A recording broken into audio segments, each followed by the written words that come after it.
That folks are now standing up. Likely President Trump is making his way into the room. Ladies and gentlemen, the President of the United States.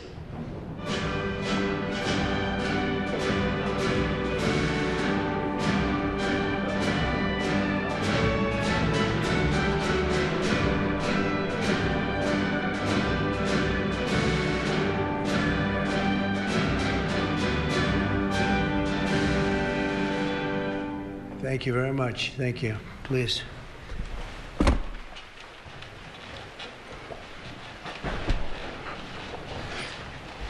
Oh, it's a great honor to have all my friends here. It's like old home week. What a job you're doing. And thank you very much for that. We want to begin by thanking the people that have done such a great job at the White House. They have been doing really incredible work during a shutdown. I don't even know if they're supposed to be working, but they wouldn't miss a day. So I just want to thank everybody for that very much.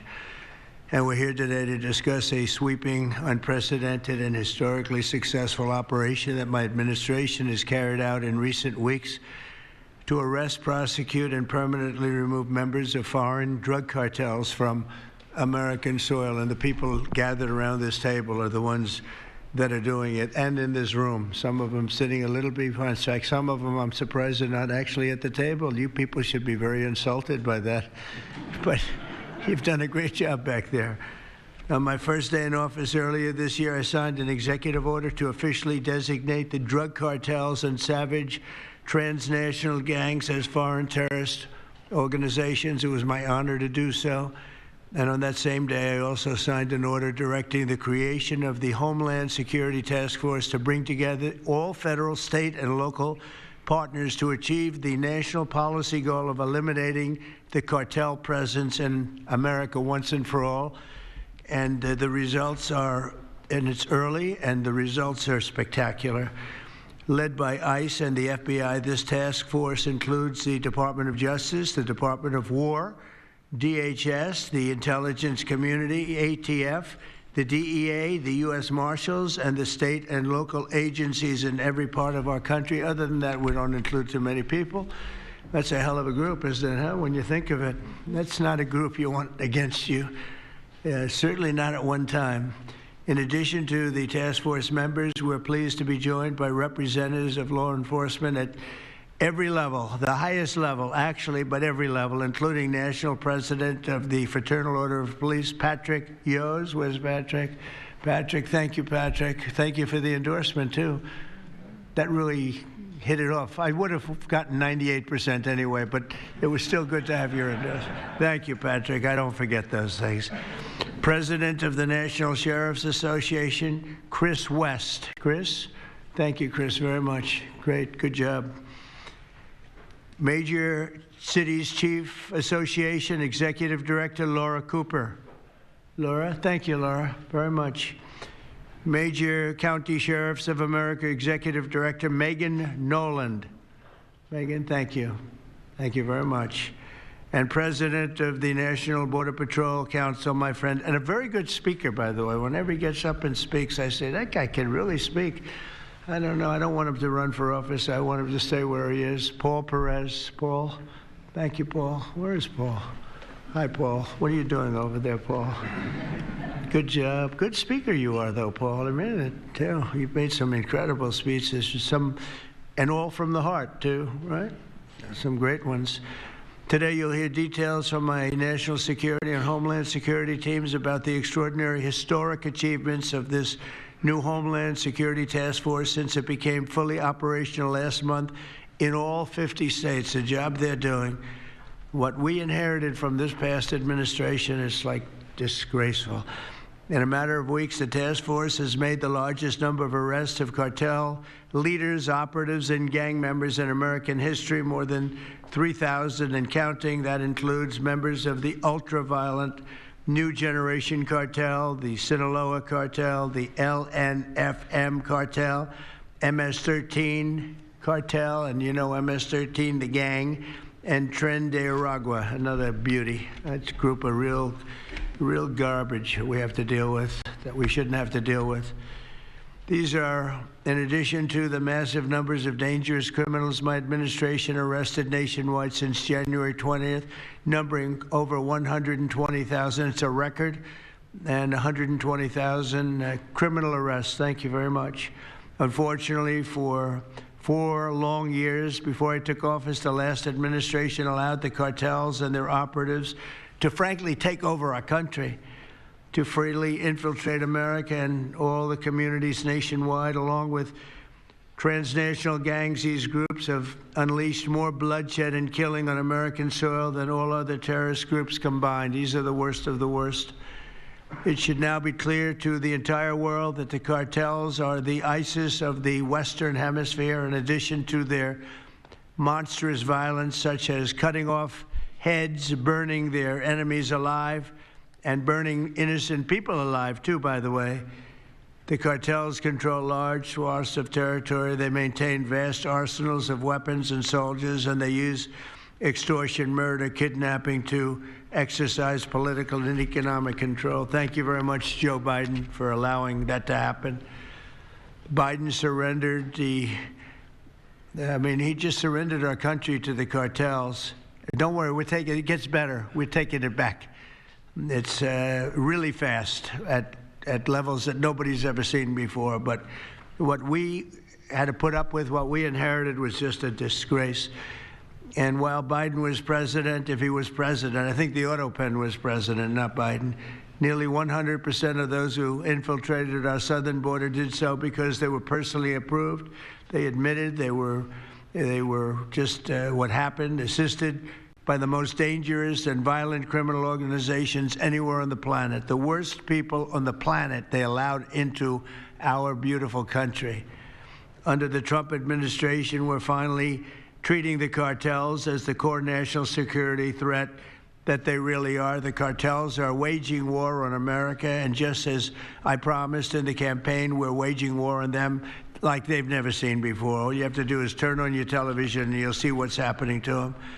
Past administrations have tried to mitigate this threat, and our objective is to eliminate it. We're not mitigating, we're eliminating. We're getting them out. The bad ones we're putting in prison. We hate to do that because that means we're stuck with them for 50 years or more.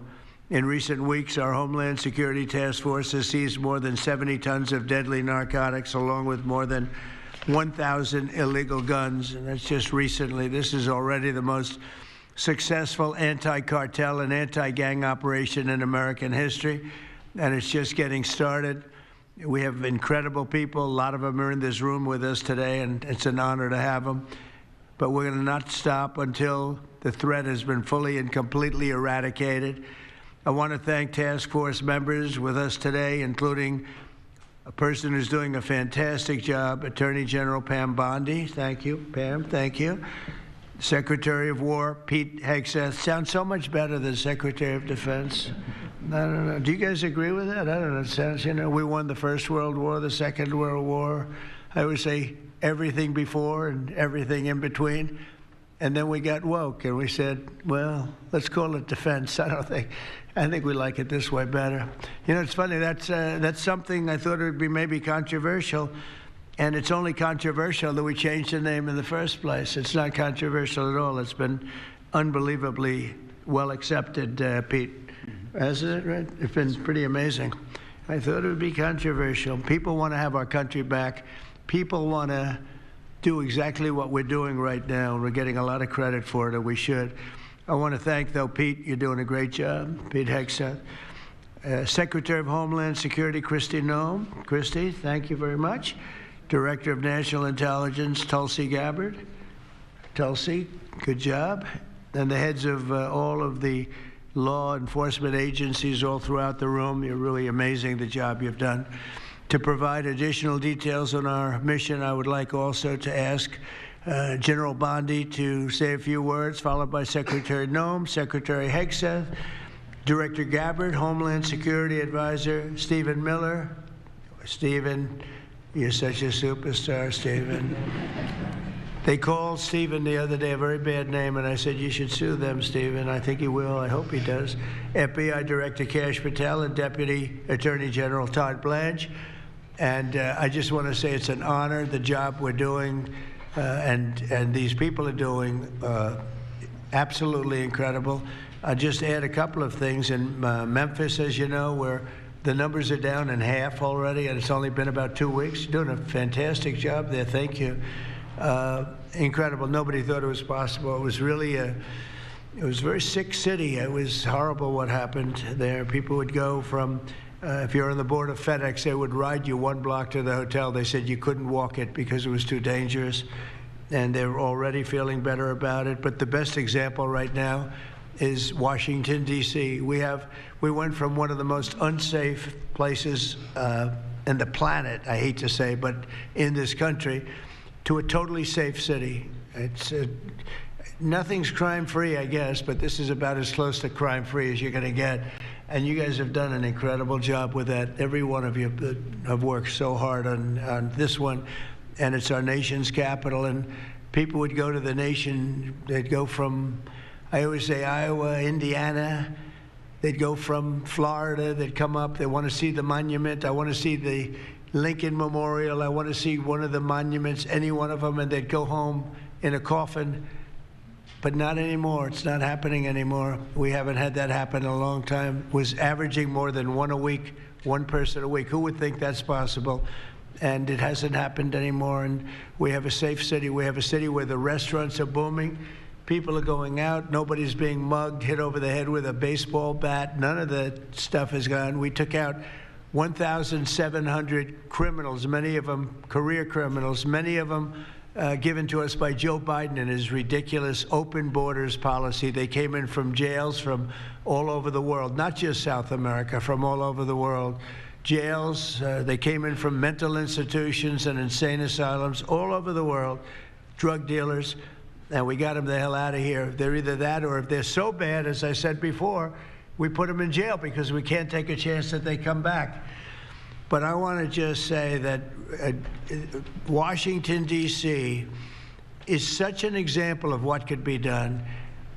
And now the same thing's happening in Memphis. We're just halfway through the process, and already the numbers are far superior, far better than what we would have thought at this time.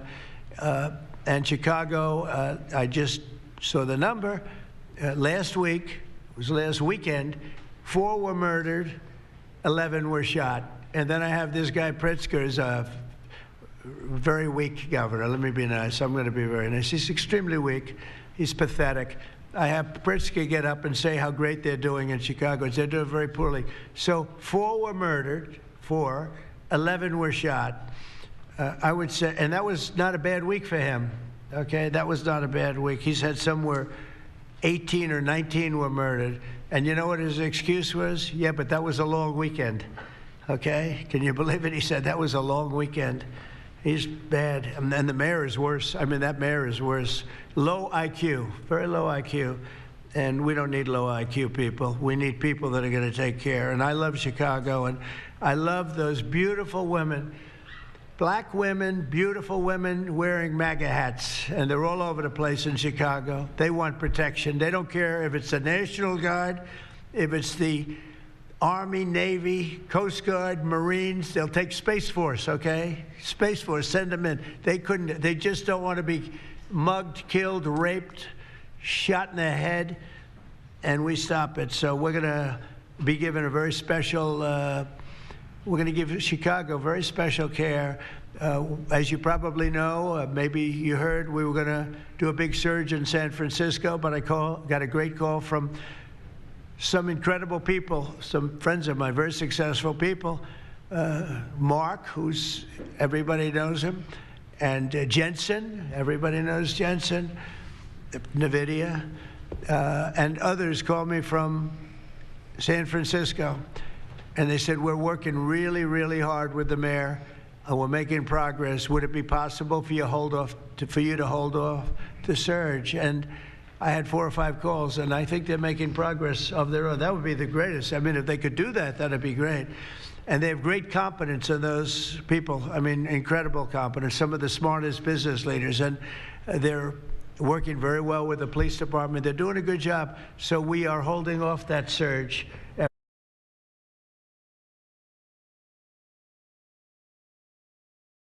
faster. I think we can do it better than anybody. We can take criminals out that they're not going to know about, and probably they don't have the legal authority maybe to do what we can. But I'm okay with it, and we're going to let San Francisco, has the potential to be, it was a great, great city, has the potential very quickly to be a great city again. And these are the companies that are there that are all working, and those are the people that asked me, could you do away with the surge, and let's see how it works. And we'll do that. If we need to, we'll do it. But it's possible that we won't need to, and we will be focusing on other places like Chicago. And we'll have Chicago taken care of very quickly. But just remember, 11 people shot, 4 people murdered, okay? And that was this weekend. And that was Chicago. And then you'll see Pritzker get up and talk about, well, we have it under control. They don't have it under control. Just the opposite, it's getting worse.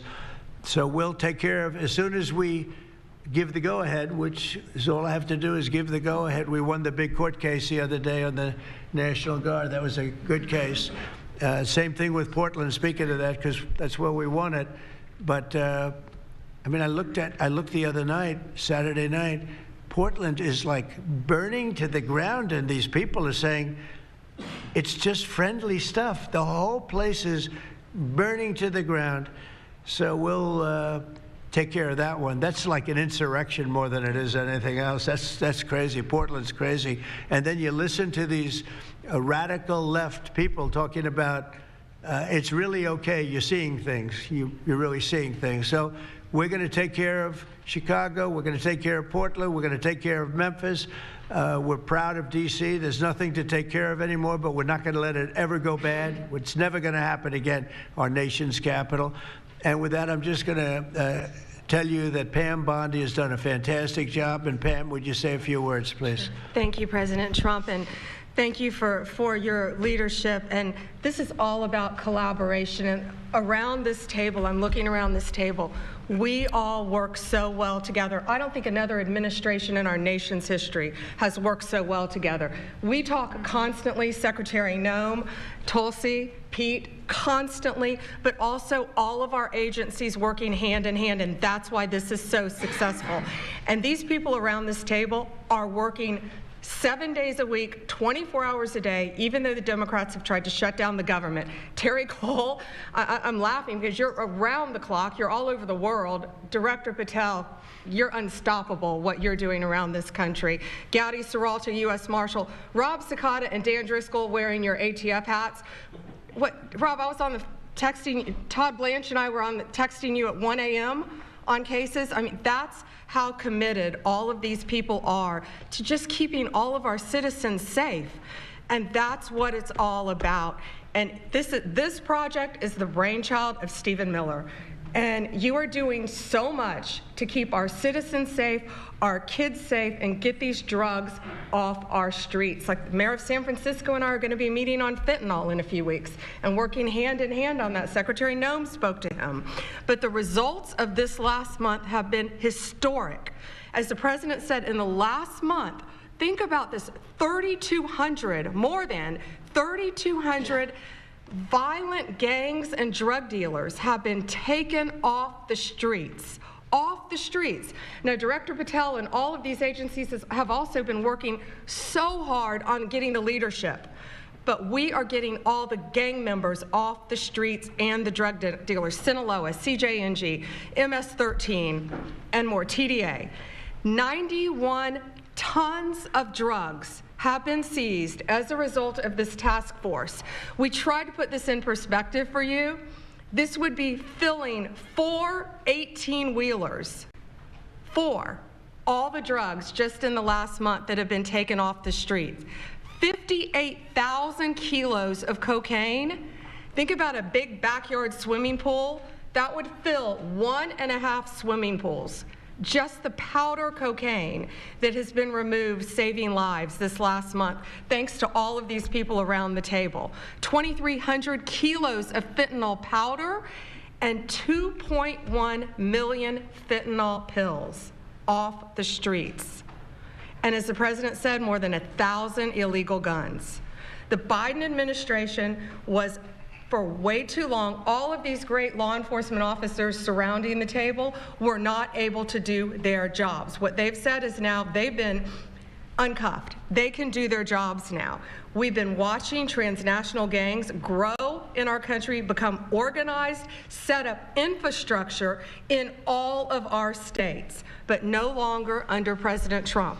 We are destroying the infrastructure, and we're no longer on defense. All of these great men and women are on offense, so they better get ready. We're dismantling the cartels, and we are taking the leaders into custody and all of the gangs.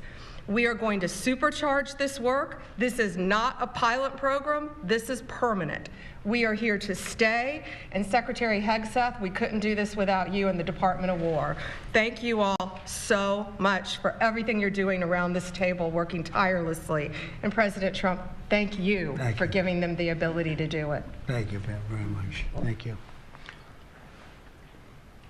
Mr. President, since the year 2000, we have lost over 1 million Americans to drugs, to overdoses, to these cartels that have proliferated that kind of a disease on our people and have gone to war with our next generation of Americans.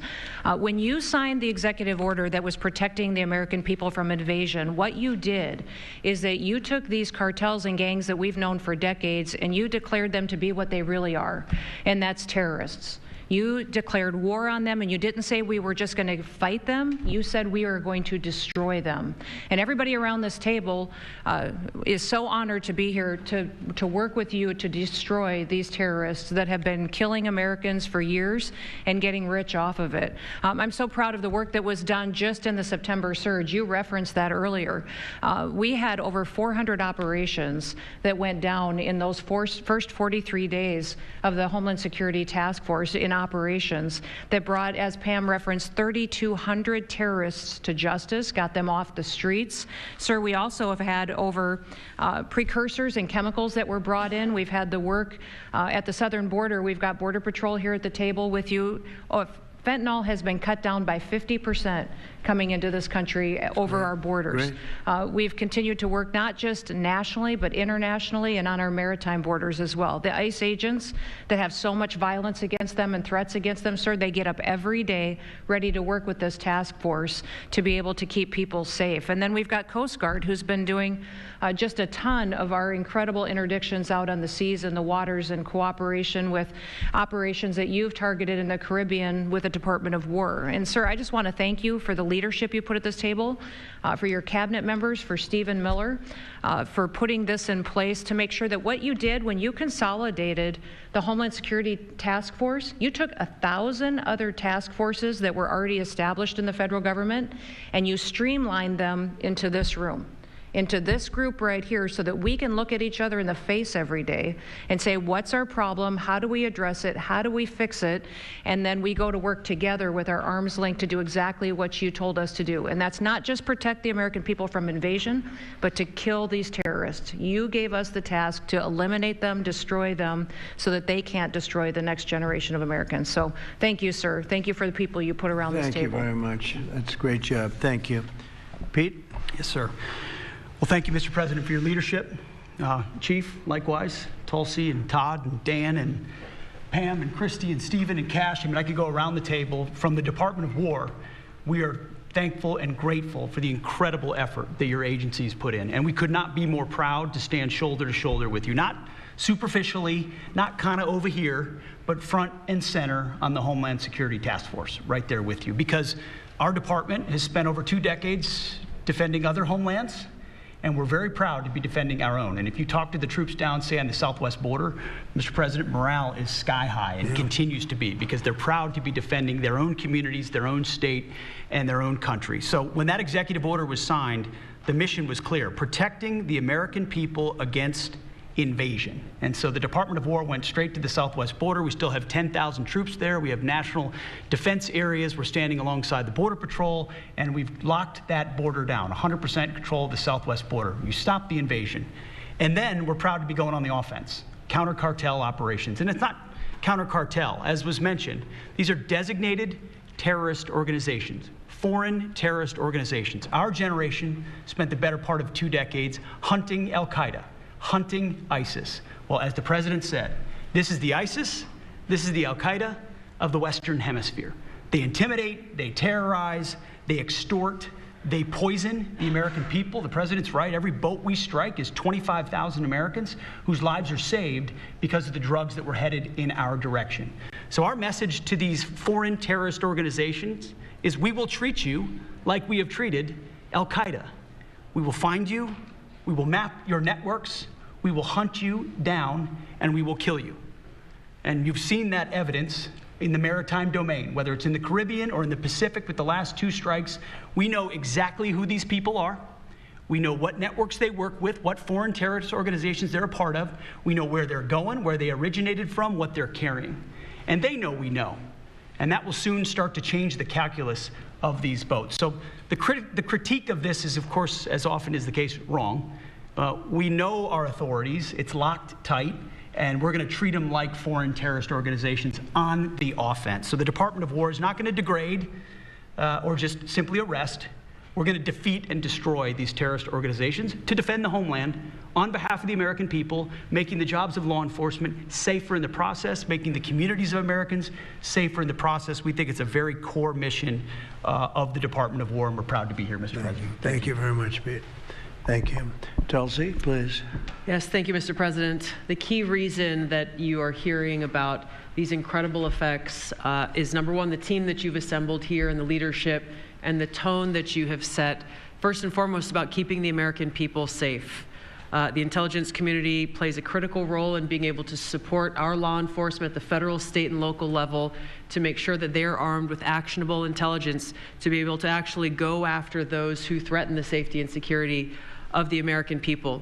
Mr. President, under your leadership, for the first time, there is a newly created National Intelligence Fusion Cell at the Office of the Director of National Intelligence, National Counterterrorism, that has a very simple purpose: to make sure that we have two-way intelligence sharing of actionable information between the intelligence community and law enforcement. I want to talk briefly about 3 successes that we've had just here in the last few weeks, Mr. President, through the success of this interagency fusion cell. Just this last week, our National Counterterrorism Center supported, through actionable intelligence to both U.S. law enforcement as well as Mexican law enforcement, the arrest of a Sinaloa cartel boss, El Plato, in Juarez, Mexico, as well as his top 3 money launderers.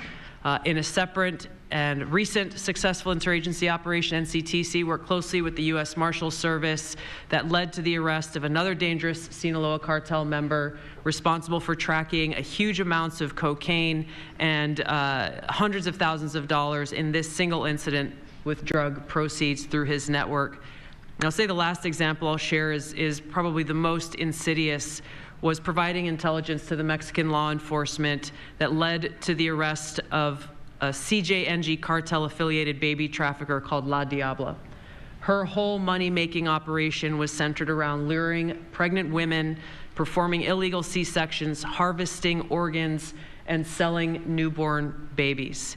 Mr. President, it's your leadership that has made all of this possible. I can tell you, in the midst of this government shutdown, our folks, like everyone around this table, are working 24/7 without pay and eager to get after this because they believe in your leadership and the mission that you have presented to them. Thank you, Mr. President. I'll hand this off to Homeland Security Advisor Stephen Miller, the leader of this task force. Let me just say, Mr. President, that this country was going to die without you. This country was going to actually die without you. That's what we were facing in 2024. We've been invaded for 4 years. Our communities were sinking. Our public safety had gone to zero. Cartels were running entire communities. Sex trafficking, child trafficking, labor trafficking was out of control. Overdoses were out of control. The cartels were claiming more and more territory. City services were buckling. This was a country on the verge of dying, and you alone saved it. And when you stepped forward originally in 2016, you started the movement to make America great again. And that means make America great again in every way. And that means safety and prosperity and peace and freedom from cartels and crime and gangs. And your vision and your leadership in declaring war on the drug cartels is the single most successful public safety initiative in American history. And I need the media to understand what President Trump has done. People have been talking about drug cartels for longer than I've been alive. And everyone has just taken for granted that they can't be touched or stopped. They're too big, they're too powerful, they're too evil, they're too murderous. They can operate with impunity. And in just 9 months, President Trump is the only American leader, not just in our lifetimes, but ever, to actually take the fight to the drug cartels, to actually seek their eradication. And it is happening.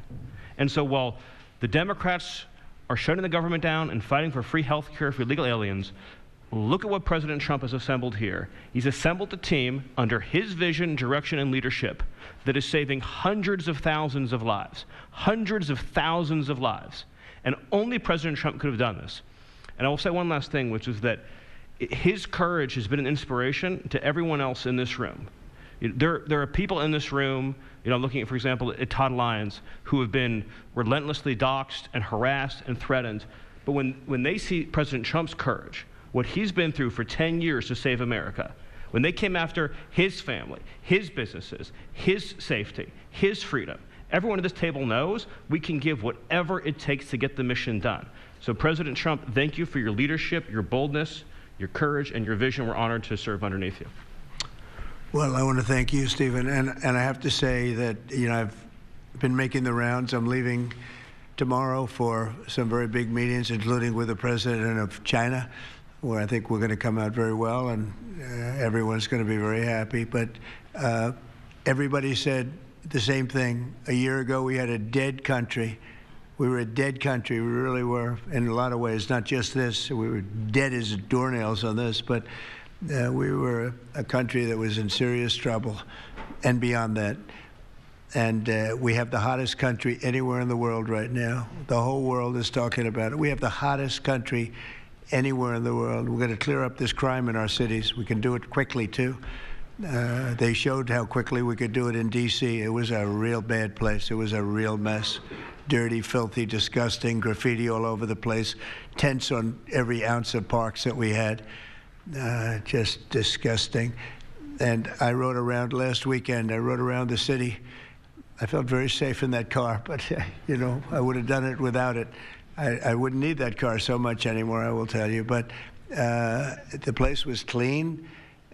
We've started that also, not only law and order, but the cleanliness is important. I think cleanliness is almost a part of law and order. If you see dirty, disgusting streets and potholes all over the place and railings falling down and graffiti all over the marble, beautiful statuary marble columns, those gorgeous columns where they had graffiti, it's all gone.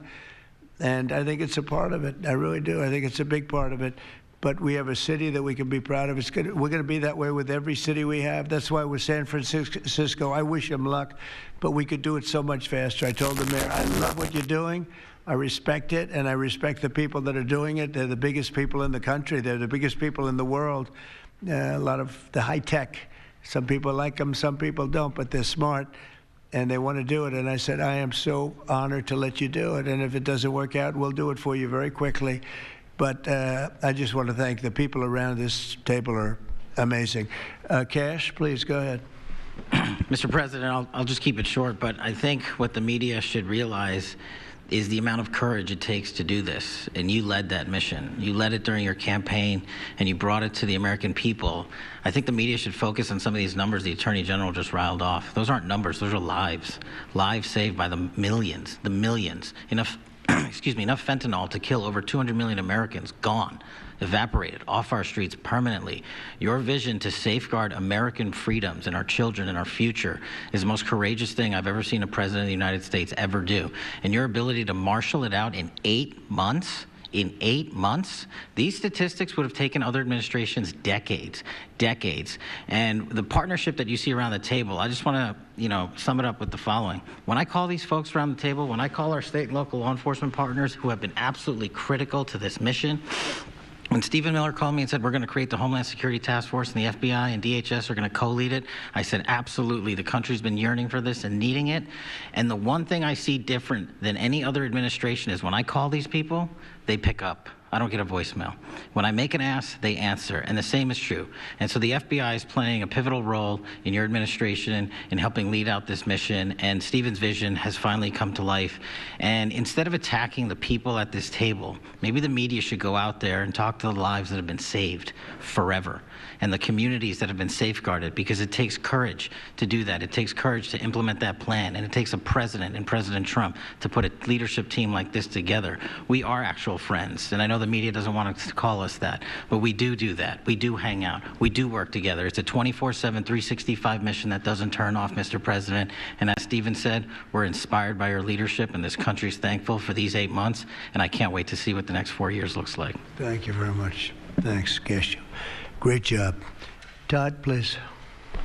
Thank you, Mr. President.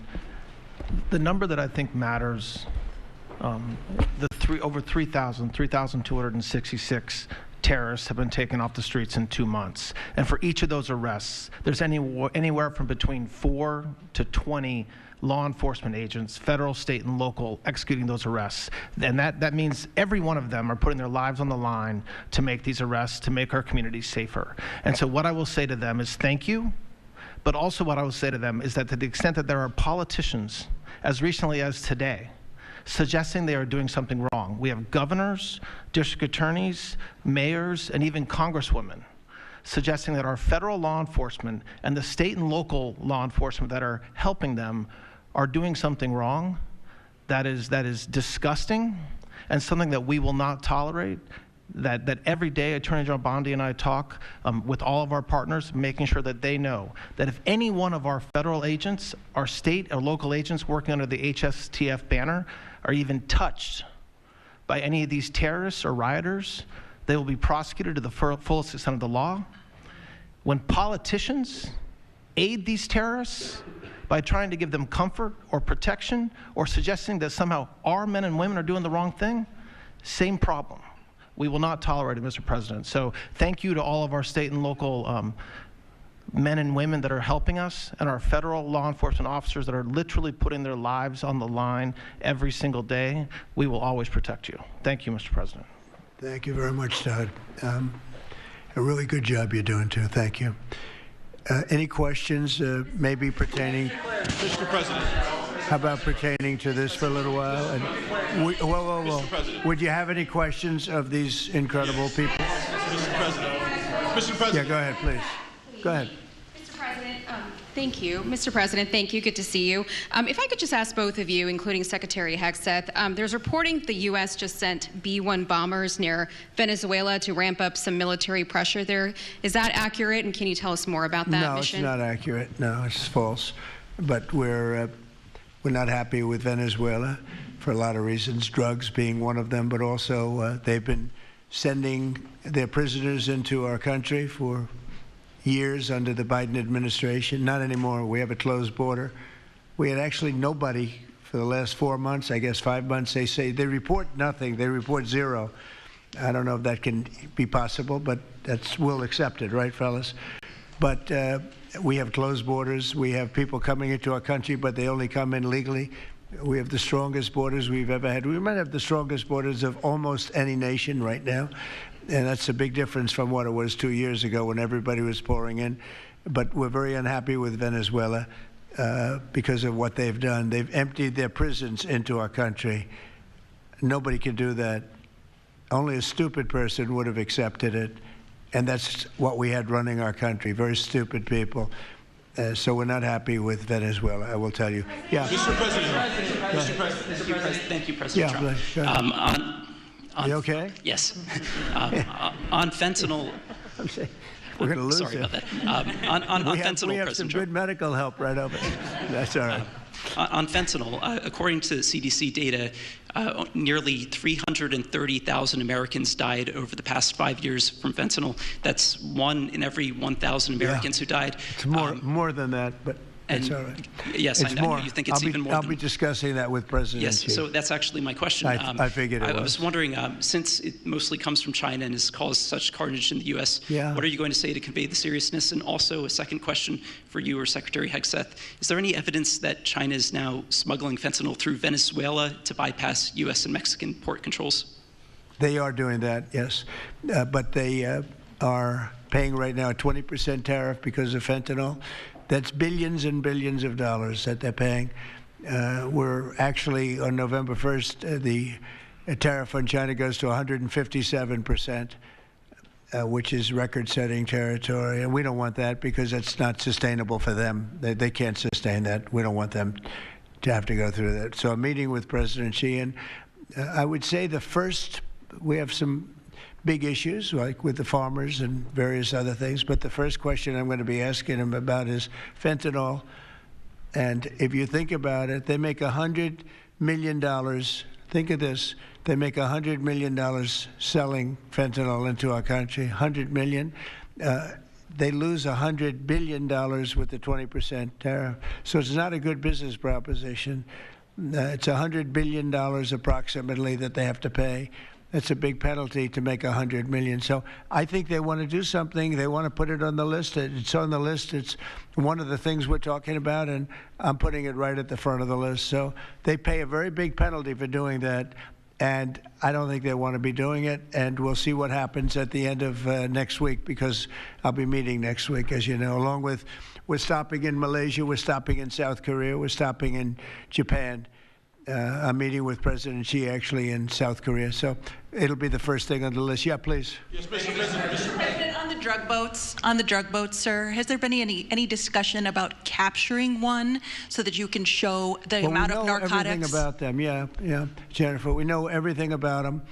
We know where they're coming from, who they're coming with, generally who's in the boat. I'll let Pete discuss it a little bit, but they have incredible intelligence. And, you know, usually when you see 5 engines, I've never even seen that before, but when you see 5 engines on a boat going about 65 miles an hour, loaded up with white powder in silver cases, generally speaking, that's not a good sign. They're not going fishing, right? And you don't see any fishing rods, right? So, Pete, I'll let you discuss that a little bit, please. Well, yes, sir. Likewise, generally you don't see fishing in submarines either, sir. So the U.S. military, as I mentioned, nobody better in the world at mapping networks, identifying who's connected to who, inside terrorist organizations. It's just the media is used to hearing that when it pertains to Afghanistan and Iraq and ISIS and Al-Qaeda. But if you reframe how you understand the world in our own hemisphere, that's exactly what these foreign terrorist organizations are. And so we will track them, we will map them, we will network them, and we will hunt them and kill them because they're trying to and they are killing and poisoning the American people. And inside that, we have all the license necessary, all the authorities necessary to take these kinetic strikes, and we'll continue to take them. And we've been, you know, just to add, because I think it's important, we've been capturing them for years. You know, it's not like, gee, let's capture one. We've been doing that for years. For 25 years, we've been doing it. Not at a level like we're doing it now. I mean, just with the hits we're hitting, but we have much more intensity than any administration's ever had. But we've been capturing these boats for years, and they get back into the system, and they do it again and again and again, and they don't fear that. They have no fear. The thing I can tell you right now, it's very hard to find any floating vessel right now on the Pacific or in the Gulf, and I would like to call it by its official name, the Gulf of America. Another little triumph of the Trump administration. I said for years, I said, why do we call it the Gulf of Mexico? It's 93%. The shoreline is 93% ours. I never understood that, so I made that change. I never realized how easy that was going to be, other than, I guess, AP fought us in court, and the judge said, but that's the name. And actually, they were sort of semi-prohibited from even covering us after that. It was pretty amazing. But we have the Gulf of America, and there are very few boats, very, very few boats, not even fishing boats, to be honest. I don't want to do that to the fishing industry, but it's been so effective. And our sea drugs, as they call them, they use the term sea drugs, the drugs coming in by sea, are like 5% of what they were a year ago, less than 5%. So now they're coming in by land, and even the land is concerned, because I told them that's going to be next. You know, the land is going to be next, and we may go to the Senate, we may go to the Congress and tell them about it. but I can't imagine they'd have any problem with it. I think, in fact, while we're here, I think it's a good idea, Pete. You go to Congress, you tell them about it. What are they going to do? Say, gee, we don't want to stop drugs pouring in? They're killing 300,000 people a year. I think that's the real number, 300,000 people a year. So between that and my discussion with President Xi, I think we have never made progress like we've made. The sea drugs are almost dead, and they can't come in that fast from the land. And the land drugs are much more dangerous for them. It's going to be much more dangerous. You'll be seeing that soon. So that's the way it is. Yeah. Go ahead, please. Yeah, go ahead, please. With the glasses. Go ahead. Thank you, Mr. President. Good. I wanted to ask, what's your reaction to Representative Dan Goldman calling on NYPD to arrest ICE agents who he says are acting illegally? He says they are illegally assaulting people and illegally detaining people at immigration courts in New York. Well, you know, I know Dan, and Dan's a loser. You understand. He's a guy that doesn't have what it takes. He's been trying so hard, and they're exhausted. I mean, it's so ridiculous, right? A suggestion like that. So, you know, they're just trying so hard, and it's not working. They've even now started imitating me, of all people. They want to imitate me. And they start using foul language, but they use too much of it. You know, you can't use the F word 7 times in one sentence. It doesn't work. It might work once every 7 news conferences, but you can't do it. You can't do it 7 times in one sentence. So I don't know. They're really they're in big trouble. That party. Go ahead. Mr. President. Some alleged smugglers have survived some of these recent strikes and been sent back to their home country. If they're terrorists, why not just arrest and detain them? Go ahead. 2 points on that. First, when I served in Iraq in 2005 and 2006, we used to, in sort of a gallows humor way, talk about the Iraqi catch and release program, the reality that we would catch a lot of people, hand them over, and then they would be recycled back through, and we'd have to recapture them or attack them again. And that's why changing the dynamic and actually taking kinetic strikes on these boats ought change the psychology of these foreign terrorist organizations. To those 2 that survived the shot on the semi-submersible, think again, compared to Iraq and Afghanistan, the vast majority of people that we captured on the battlefield, we handed over to the home country. Did we always like how it shaped out? Sometimes we did, sometimes we did not. But 99% would go to the Afghan authorities or the Iraqi authorities. So in this case, those 2, they were treated by American medics and handed immediately over to their countries where they came from, hopefully to face prosecution, which is a very standard way of handling something like this. And you'll do that with future survivors, anyone else who survived? We've got protocol of how we'll handle it. Not that guy. He's so hopeless. Go ahead. Go ahead. Yesterday, there was a vote at the Knesset on annexing the West Bank. Do you see it as a challenge to your peace efforts? Could you say that louder, please? Yes. Yesterday, there was a vote at the Knesset in Israel on annexing the West Bank. Do you see it as a challenge to your peace efforts? Will you answer that, please? Because I cannot understand the words you're saying. Where are you from? Where are you from? You're from France. Beautiful accent, but we can't understand what you're saying. Huh? She said a vote at the Knesset on the West Bank. The West Bank is, don't worry about the West Bank. Israel's not going to do anything with the West Bank, okay? Don't worry about it. Is that your question? They're not going to do anything with the West Bank. Don't worry about it. Israel's doing very well. They're not going to do anything with it. Yeah, please, go ahead. Thank you, President Trump. Are there any safeguards in place to protect Americans from fentanyl and cartels when you leave office in 2028? Any protocols that could be put in place in case a future administration comes in that wants open borders? And I also have a question for the Secretary of War as well after your answer. Well, the biggest thing we can do is make sure they don't come in, because open borders, they would destroy. It's amazing that our country is even surviving with what we went through, coming in by the millions and coming in from the wrong places. You know, I know all these people that run these countries, and they're smart. They're very street smart, and they're not sending their best, you know. They're not sending, they're taking them out of their prisons and their mental institutions, as I say over and over again. They're the drug dealers. They're the drug addicts. They're people that don't work. I mean, the best of them are people that don't work. They don't work. They're on welfare, their form of welfare, which is tiny. You know what their form of welfare? They give you a piece of paper. They give you nothing. but they want people that work. They don't let those people come out because they want those people. You know, they cherish those people. Those are the people that make their country run. They give us all of the people that don't work and are murderers. 11,843 murderers came in. 11,800. Many of them committed, more than 50% committed more than one murder. Now, why do we want them? Why would Biden and that group of thugs that he had working for him, why would they accept these people? Why would he accept? Nobody understands it. You know, they say maybe they wanted the vote, but I did great with the Hispanic vote, but these are people from all over the world. Why would they do it? So one question, no matter what I do, I can't, you always like to know the opponent. You have an opponent, what are they getting at? And usually you can. Why would they allow 20 million, maybe 25 million people into this country, almost all of which, but most of which should not have been allowed into our country? It's one of the great enigmas. What they've done to this country should never be forgotten. In history, should never, ever be forgotten. And now it looks like we're going to have a communist mayor in New York. That'll be a lot of fun. But remember this. They have to go through the White House. Yeah, please, go ahead. Today you pardoned the founder of Binance.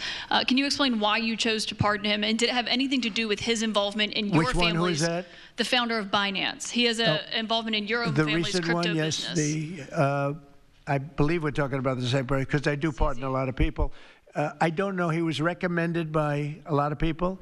A lot of people say that. Are you talking about the crypto person? Yes. A lot of people say that he wasn't guilty of anything. He served 4 months in jail, and they say that he was not guilty of anything, that what he did, well, you don't know much about crypto. You know nothing about nothing, you fake news. But let me just tell you that he was somebody that, as I was told, I don't know him. I don't believe I've ever met him. But I've been told by a lot of support. He had a lot of support. And they said that what he did is not even a crime. It wasn't a crime, that he was persecuted by the Biden administration. And so I gave him a pardon at the request of a lot of very good people. Mr. President. Yeah, please. Yes, Daniel. President, thank you so much. This is the kind of question I like. Yeah, right here. the numbers from this task force are jaw-dropping. I wanted to know, this is a question for you and both Stephen, since it was said this is your brainchild. What are the lessons to be learned from the success of the task force, and what are your continued goals with this task force now that you have about 3 years left? Well, the best thing we have going is we have such talent around this table. I could go over every one of these men and women, and we have unbelievable talent. They've got the naturals, you know, like somebody that hits a baseball or a golf ball or that you see more, it's more evident. It's beautiful because it's sports. You can tell somebody right away, are they good or are they not? These people are the most talented people at what they do.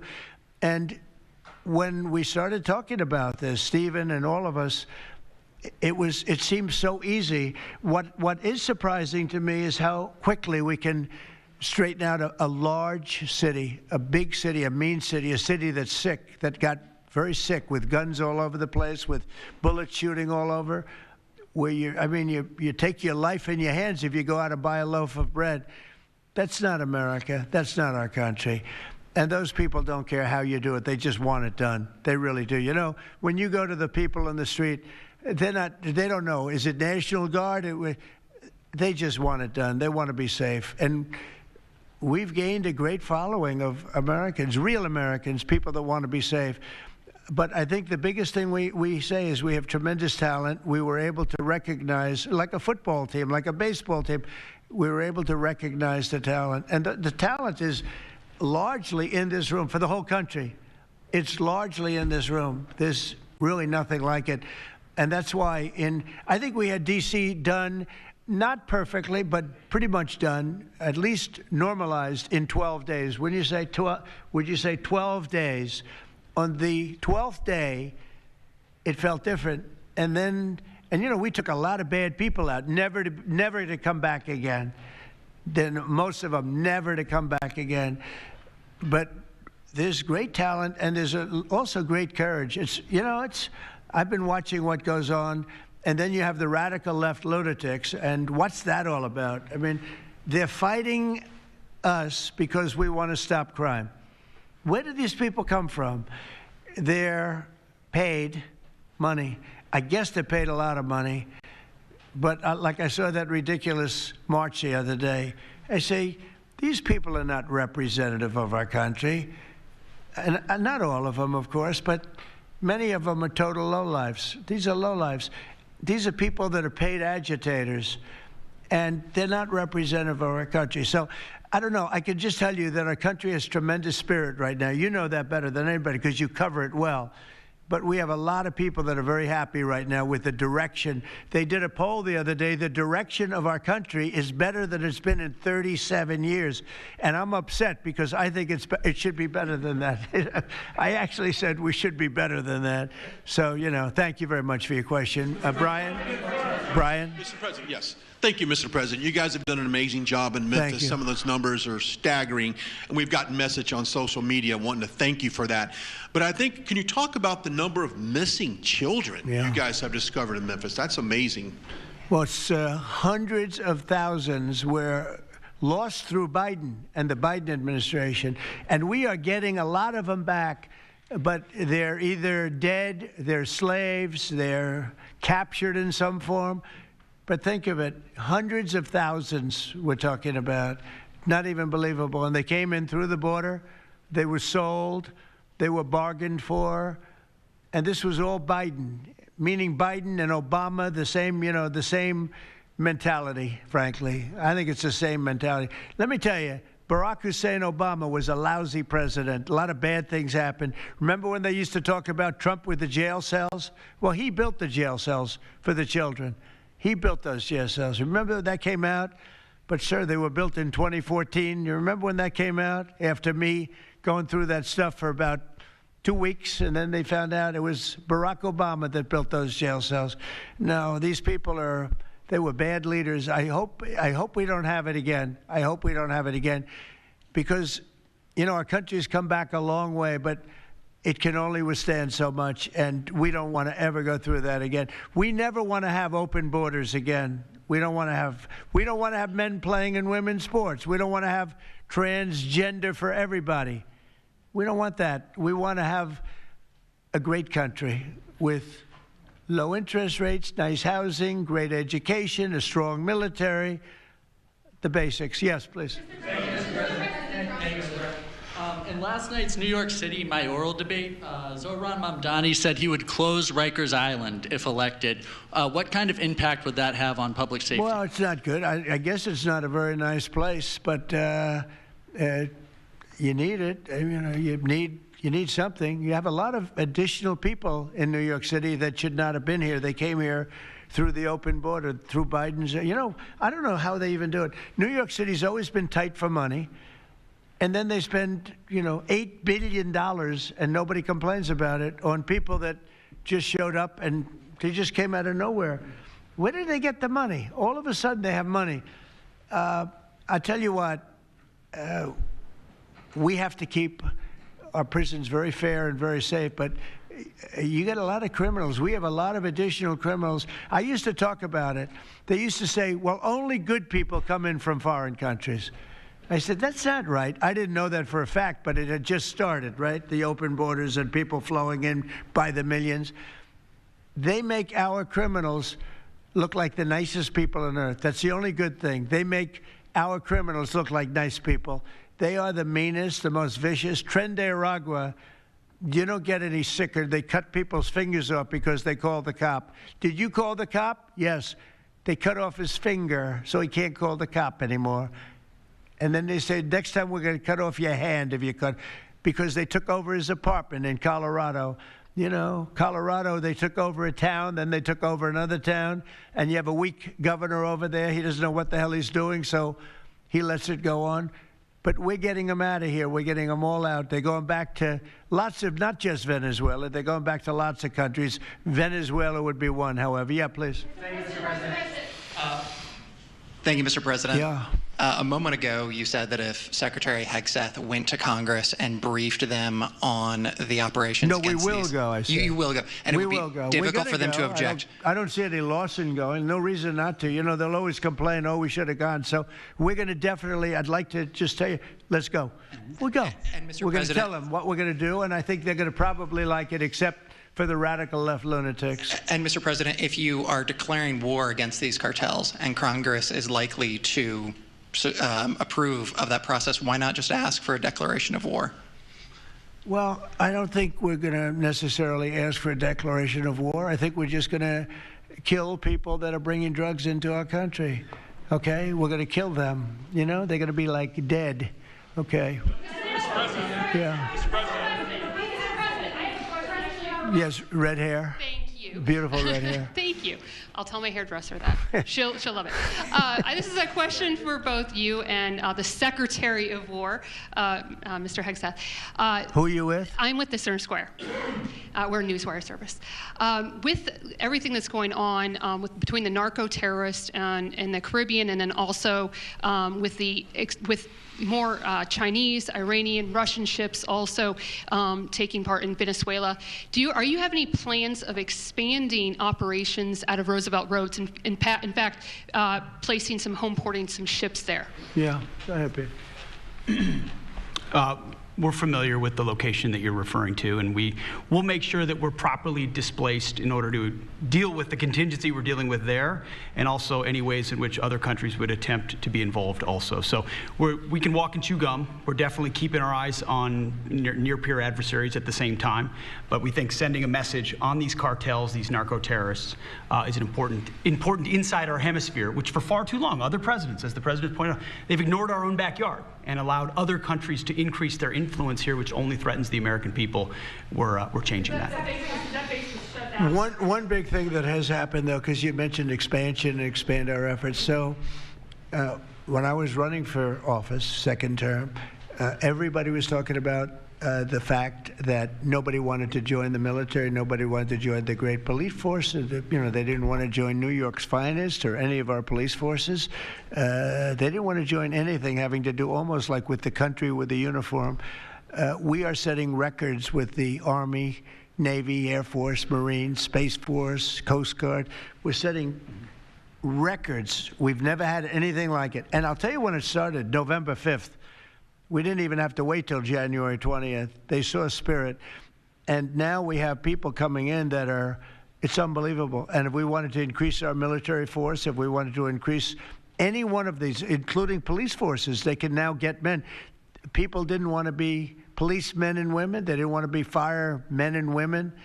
They didn't want to go into the military. We were having tremendous recruiting problems, and now we're setting records. We literally, last year at this time, you were doing stories that the recruitment was a disaster. We couldn't get men and women to go into the military. Now we have such an overabundance. We've never had, I mean, it's, as I understand it, it's like record-setting recruitment. This is in less than a year. It's been amazing. So this is a good time to expand if we want to do it, and I think we should. I think we should, and we probably will. Yeah, please. Yeah. Blue. Questions for you. First for you and Secretary Hegseth. Is the administration supportive of sending National Guardsmen to cities for the express purpose of aiding deportation and immigration enforcement efforts? To expand deportation efforts? Sending National Guardsmen to U.S. cities for the express purpose of aiding deportation and immigration enforcement efforts. What we've done so far is stand alongside federal law enforcement in every way, facilities and personnel, but also we have a great deal of lift inside the military. We're able to move assets in a way that no other aspect of the U.S. government can. And so where we can rapidly assist with mass deportations, we have been happy to do that. And then one more question, if I may. Is the administration at all supportive of potential measures to crack down or regulate or even ban apps that track ICE agents' locations? What do you mean by that? Like specific apps that are used to track the location of ICE agents? I guess we'll do that. I'm not a big app guy. I'm not into that too much. I think Pam might be it. Let's go. Yes. Give me a good answer there. Yes. These organizations, President Trump, are coming in and their apps to track our federal law enforcement officers, and it jeopardizes their lives, where they're going to be, their location. And we've actually been working really well with the tech companies who have been cooperating because they don't want our law enforcement officers to get injured. So, yes. Well, I mean, I see it with ICE, where they're having, you know, where they define where they live, who they are. And, you know, I wasn't I didn't have a big view on the mask, but I now understand why they should wear masks. I think it's very dangerous for them not to wear masks. They can do whatever they want. I notice some do it and some don't, but it's pretty dangerous. But when you look at, you talk about that question, I think it's very dangerous, and I think you're coming down on that very hard, right? Yeah, please. Sir, Mr. President. Go ahead. Thank you, sir. When you were running for re-election in 2024, you released a video statement where you made this exact promise to show no mercy on the cartels and employ every military asset necessary to combat them. In that same video, you also said that you plan to expose all the bribes and corruptions with politicians and the cartels. We're doing that. Has your we're task trying to force do been that. looking into that in American politicians? Yeah, where the money's coming from. Because you see it. Like even that garbage deal they had this weekend, which was embarrassing to them, and the crowds were the crowds were not big. Those crowds were not big at all. But when you look at signs, and they're all made beautifully, the yellow signs, I saw the yellows, the blues, but they're all made professionally in a printing shop, looks like on Madison Avenue someplace. Some guy is paying for all that stuff. And we don't mind protest. Protest is a good thing. I protest. I'm always protesting, right? But when you see some of these people are going crazy. They're going crazy because they're getting paid. Because there's no reason for them to be going crazy. But you watch some of them, and they're professional agitators, and we are finding out who's paying them. Yeah, we have a lot of information about who they are. You're going to be very surprised when you find out. And I have a question for Secretary Hegseth. Sir, a memo circulating on social media details the establishment of a National Guard response force that's going to be trained in crowd control and civil unrest and deployed in all 50 states by April of 2026. Can you verify the authenticity of that memo, and do you have any more information on the operations? I'm not going to answer particulars on something that may be in the planning process, but we definitely do have multiple layers of National Guard response forces, whether it's in each state, whether it's regionally, whether it's Title 10 active duty, whether it's Washington, D.C. We've got a lot of different ways that constitutionally and legally we can employ Title 10 and Title 32 forces, and we will do so when necessary. Thank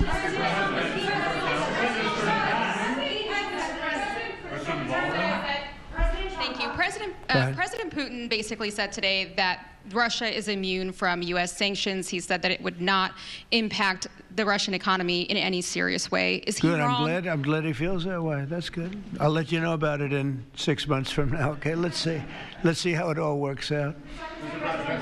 Yeah, go ahead, please, Blue.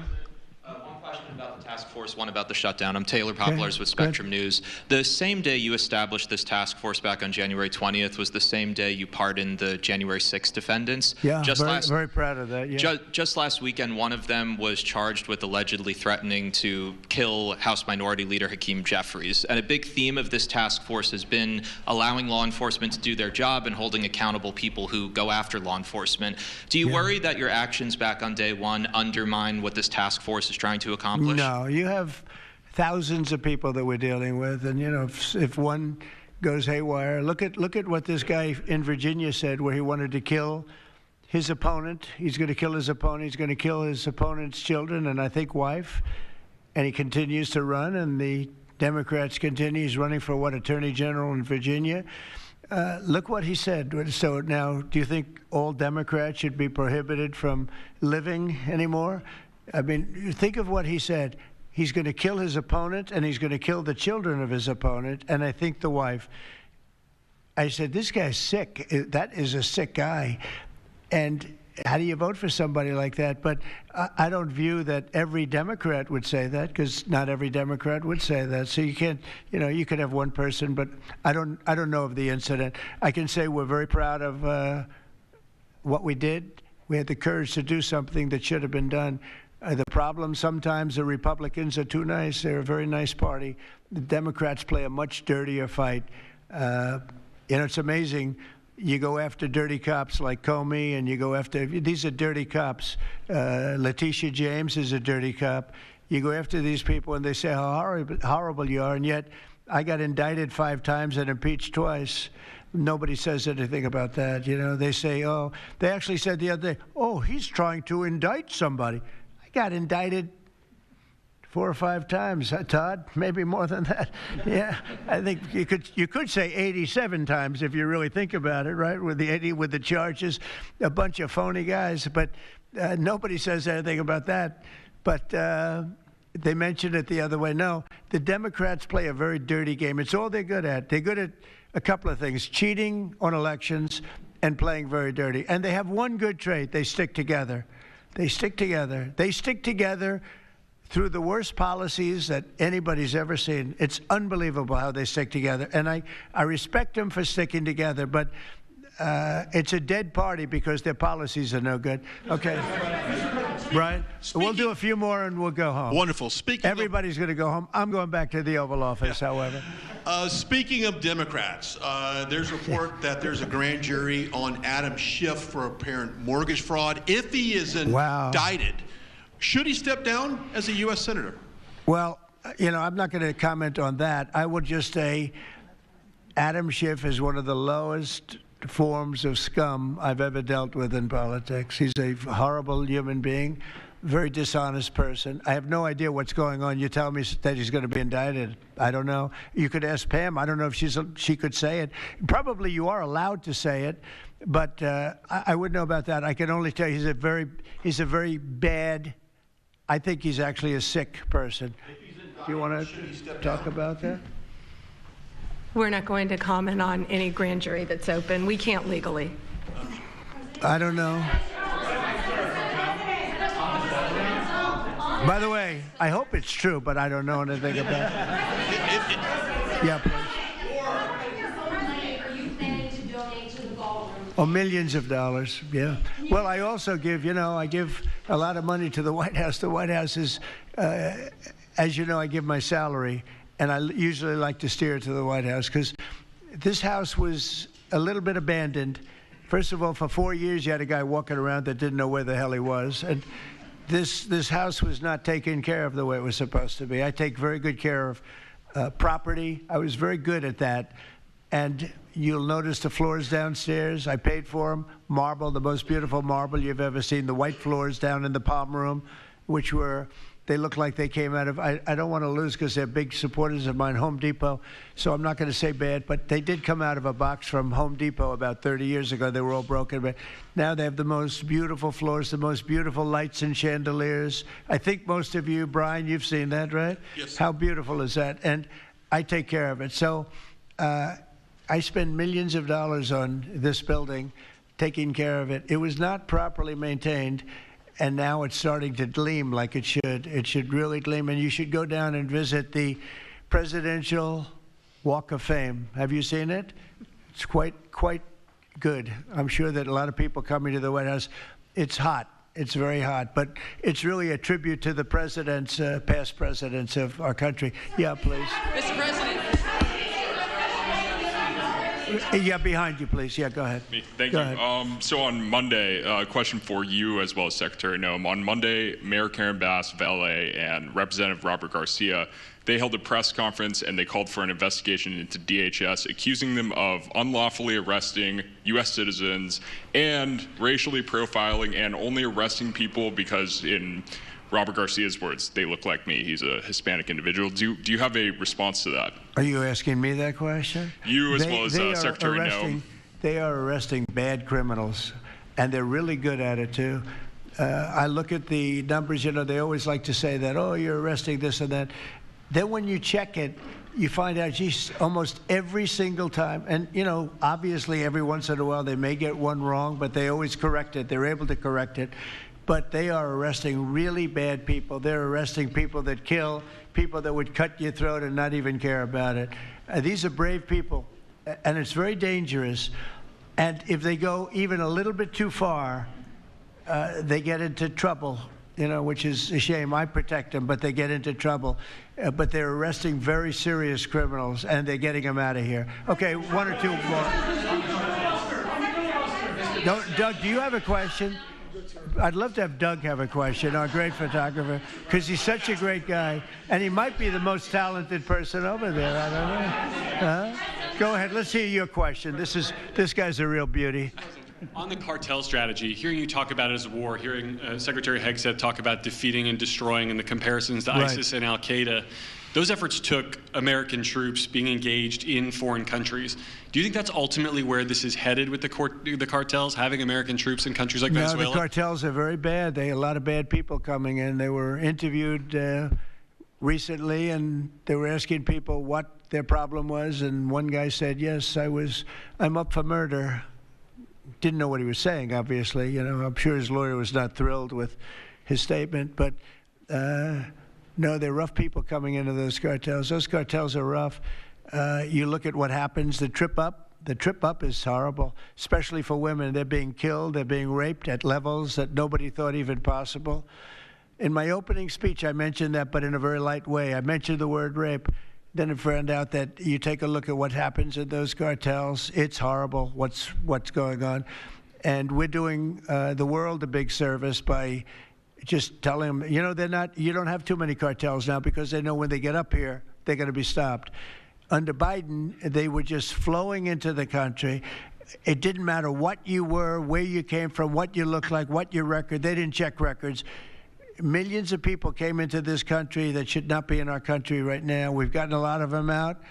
It's the single biggest problem that we were given. Inflation, I've already taken care of. Economically, the country is the strongest it's ever been. Thank God for tariffs. If we didn't have tariffs, we'd be a third world nation. But thank God for tariffs. We're the richest nation in the world now because of tariffs. And we're able to economically protect ourselves, and we're able to really protect ourselves from a national security, situation. But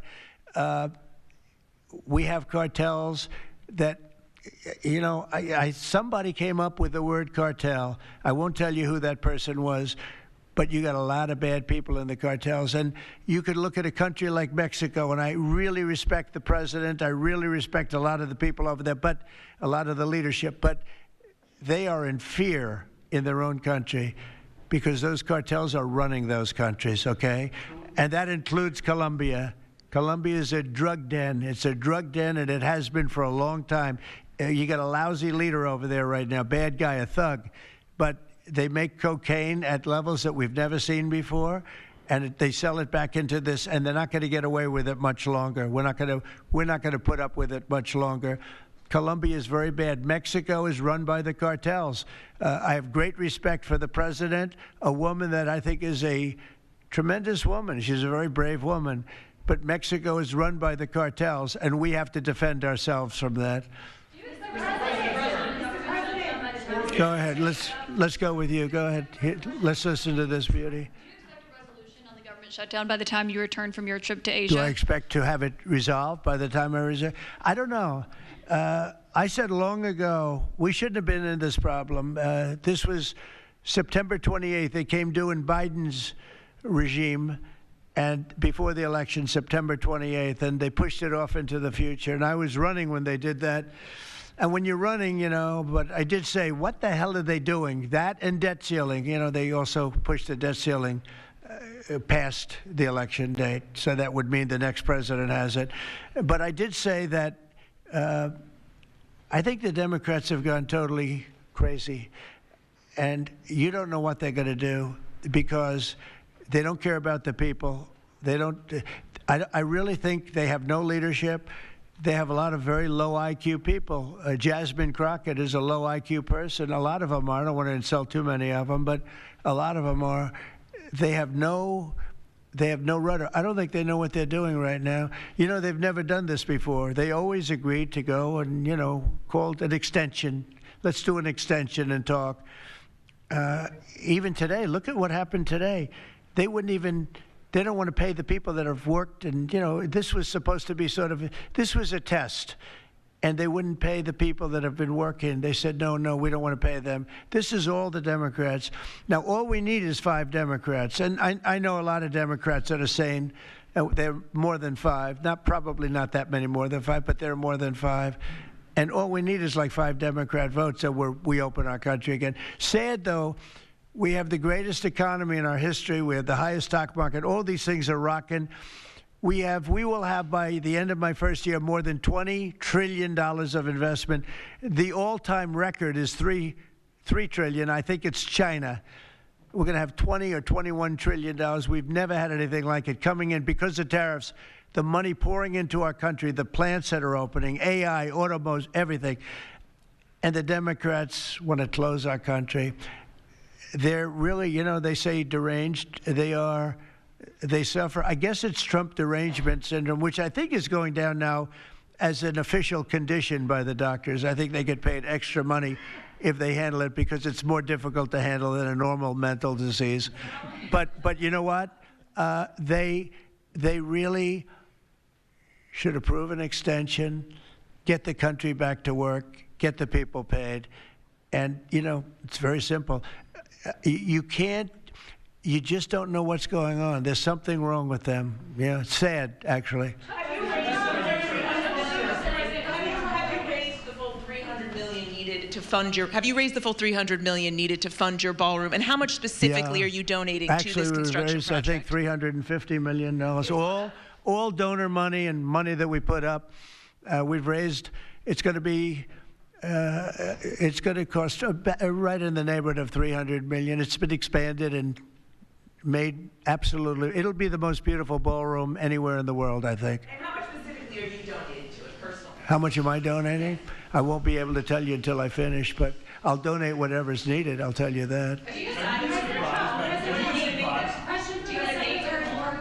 Do I have a name for the? I won't get into that now. Yeah, go ahead, please. Follow up on the shutdown.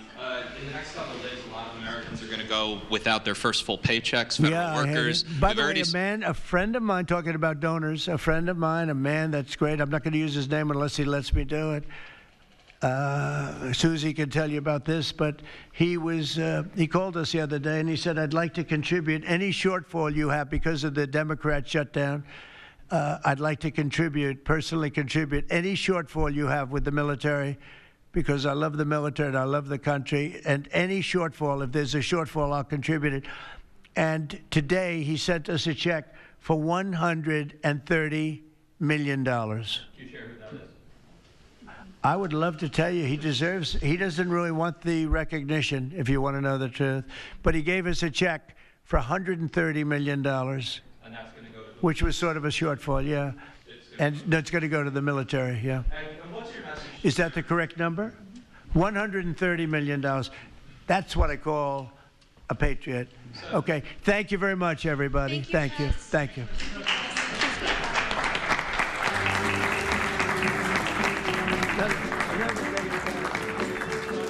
So there you have it. President Trump hosting his roundtable right there, focusing on Homeland Security and cartels. It does look like the shot has frozen, but we did want to share this with you. The White House sharing this social media post saying Biden surrendered our country to the cartels.